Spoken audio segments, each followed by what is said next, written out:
Mchezo wetu huu ni mchezo ambao unahusisha hisia 100%. Football ni mchezo wa hisia, na kama kuna watu wapo karibu kupata matatizo ya moyo, basi mimi naamini ni watu ambao wanajihusisha na kuupenda mchezo wa mpira wa miguu, kwa sababu hisia zote ziko hapo na mashabiki wetu wanacheza na hizo hisia kila wanapokuja uwanjani.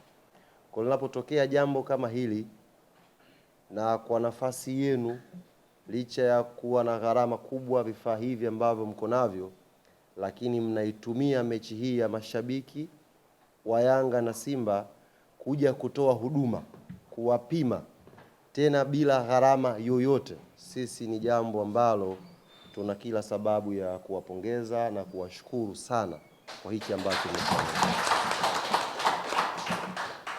Mwanzoni tuliona ni mechi tu ya kawaida, kwamba tutakwenda, tutacheza, tutafurahi. Lakini hapa tulipofika, kumbe tu sio mechi ya kawaida. Ni mechi ambayo inakwenda kusaidia na jamii kubwa ambayo ina uhitaji hasa kwenye matatizo haya ya moyo. Kwa hiyo tunawashukuru sana.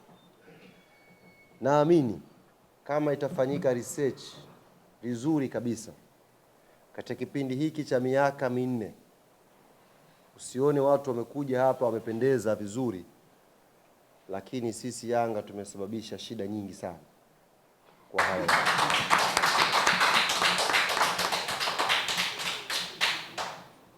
Kwa hiyo fursa kama hii ambayo imekuja inatusaidia sasa kwenye ubinadamu kuona kwamba kama tulikuwa tuna mipango ya kupooza, tusipooze chochote, kwa sababu tukishawashona tiba ipo.